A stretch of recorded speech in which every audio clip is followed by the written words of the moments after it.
Hello friends, स्वागत है आपका आपके अपने यूट्यूब चैनल ज्ञान प्लस पर।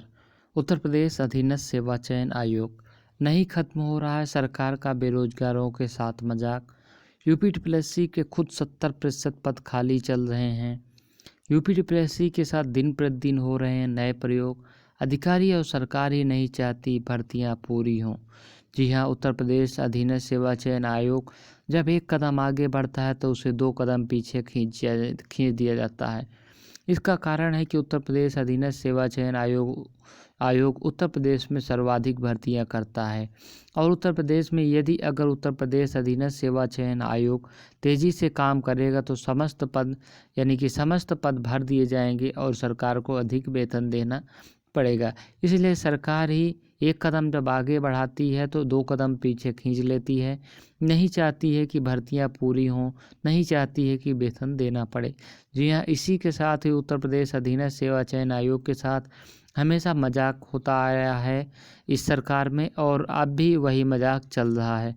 तो चलिए खबर को हम विस्तार से देखते हैं। तो पटरी पर आने लगता है आयोग तो हो जाते हैं बेपटरी करने वाले फैसले। अफसरों को इधर उधर करने के खेल में भर्ती प्रक्रिया अटकने की आशंका। समूह के रिक्त पदों पर भर्ती के लिए गठित उत्तर प्रदेश अधीनस्थ सेवा चयन आयोग यूपीएसएससी के साथ प्रयोग का दौर खत्म नहीं हो रहा है। 1 साल बाद खाली पदों पर भर्ती की कार्रवाई बढ़ने की स्थिति बनी तो आयोग में अफसरों को इधर उधर करने का खेल शुरू हो गया है। एक बार फिर लंबित भर्ती प्रक्रिया और अटकने के साथ ही नई की तैयारी पर संकट के बादल मंडराने लगे हैं। योगी सरकार ने आते ही सपा राज में गठित आयोग द्वारा भर्तियों पर रोक लगा दी थी। 10 महीने बाद जनवरी 2018 में retired IAS officer CB Paliwal को आयोग का चेयरमैन और अन्य सदस्यों की नियुक्ति कर भर्ती कार्रवाई को आगे बढ़ाने की पहल हुई, मगर पालीवाल ने दिसंबर 18 में अपने पद से इस्तीफा दे दिया। इसके बाद करीब 1 वर्ष तक नियमित चेयरमैन का पद खाली रहा। हालांकि कार्यवाहक चेयरमैन अरुण सिन्हा ने कई पदों पर भर्ती कार्रवाई आगे बढ़ाई।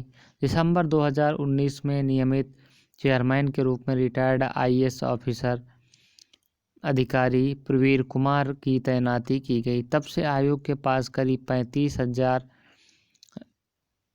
रिक्त पदों की भर्ती के प्रस्ताव लंबित थे। कुमार ने आते ही मौजूदा भर्ती प्रक्रिया में बदलाव कर द्विस्तरीय भर्ती प्रणाली का प्रस्ताव सरकार को भेज दिया। फिर इसकी मंजूरी के इंतजार में कोई भर्ती नहीं निकाली। प्रदेश सरकार ने प्रस्ताव को मंजूरी देने में 9 महीने लगा दिए। नतीजतन बीते 1 वर्ष में कोई भी नई भर्ती नहीं निकाली गई। अब भर्ती की कार्रवाई जब तेजी की उम्मीद की जा रही थी तो नई अड़चनें आने लगीं। आयोग अपने पदों पर नहीं कर पा रहा है भर्ती। 86 में से 56 पद खाली हैं। आयोग में 2 अनुसचिव में से 1 और 14 अनुभाग अधिकारी में से 13 पद खाली हैं। 41 प्रवर वर्ग सहायक में से 20 ही कार्यरत हैं। अपर वर्ग सहायक 19 में से 11 पद खाली हैं। कंप्यूटर ऑपरेटर के सभी 10 पद खाली हैं, मगर आयोग अपने ही खाली पदों को भर्ती नहीं कर पा रहा है। सूत्रों का कहना है कि सेवा नियमावली में शिथिलता का प्रस्ताव शासन में अटका है, जिससे ना तो पदोन्नति हो पा रही है और ना ही रिक्त पदों पर भर्ती। हालांकि शासन आयोग का काम चलाने के लिए 15 रिटायर्ड कर्मियों की 6 माह के लिए नियुक्ति की अनुमति जरूर देता है। इनकी तैनाती अवधि 30 नवंबर को खत्म हो रही है। इनकी पुनर्नियुक्तियां सेवा वृद्धि के प्रस्ताव पर शासन की अनुमति का इंतजार है। आयोग के अफसरों को लॉकडाउन में बना दिया गया नोडल अधिकारी।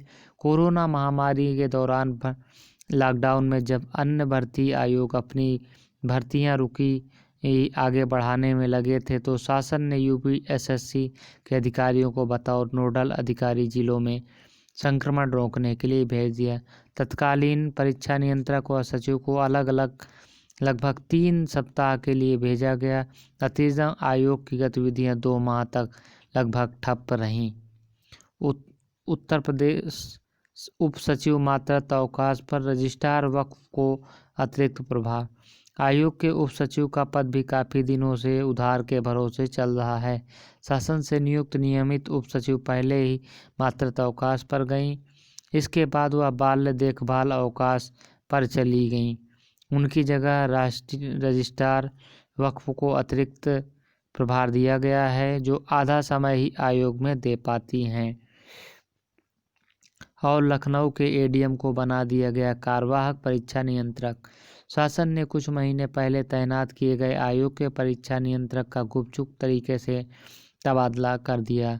3 वर्ष में 3 परीक्षा नियंत्रक की तैनाती की जा चुकी है। दूसरी ओर ऐसे नए परीक्षा नियंत्रक की तैनाती की गई जिसका पहले से ही कार्यभार ग्रहण करना मुश्किल माना जा रहा था।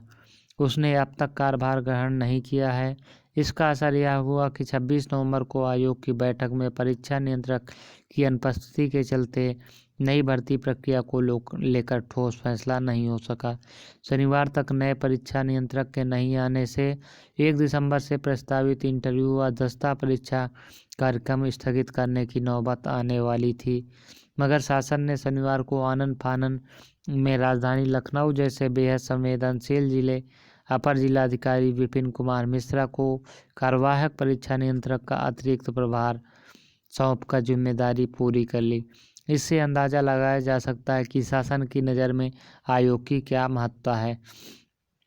तो इस प्रकार देख सकते हैं कि उत्तर प्रदेश कुल मिला के अगर देखा जाए तो उत्तर प्रदेश सरकार ही नहीं चाहती है कि ग्रुप सी में भर्तियां हो, ग्रुप ग में भर्तियां हों, क्योंकि इसमें बड़े पदों पे भर्तियां होनी है। इनका बड़ा वोट बैंक है, फिर भी पता नहीं क्यों कुंडी मार के बैठी है सरकार। फिलहाल कब तक ये भर्तियां शुरू होंगी इसका अंदाज़ा लगाना मुश्किल है। आयोग भी कम नहीं है, बैठकों पे बैठ के करता है लेकिन कुछ ठोस नतीजा नहीं निकालता है। तो आयोग और सरकार में तू डाल तो मैं पात का खेल जारी है और इससे अब बर्बाद हो रहा है अभ्यर्थियों का भविष्य। पिछले 4-4 साल से 5-5 साल से भर्तियां अटकी हैं। अगर उनको भी पूरी कर देता तो कम से कम हजारों छात्रों को नियुक्ति मिल गई होती। लेकिन पुरानी तो छोड़िए, नई तो छोड़िए, पुरानी भर्तियां नहीं पूरी हो रही हैं। इसलिए उत्तर प्रदेश अधीनस्थ सेवा चयन आयोग की आज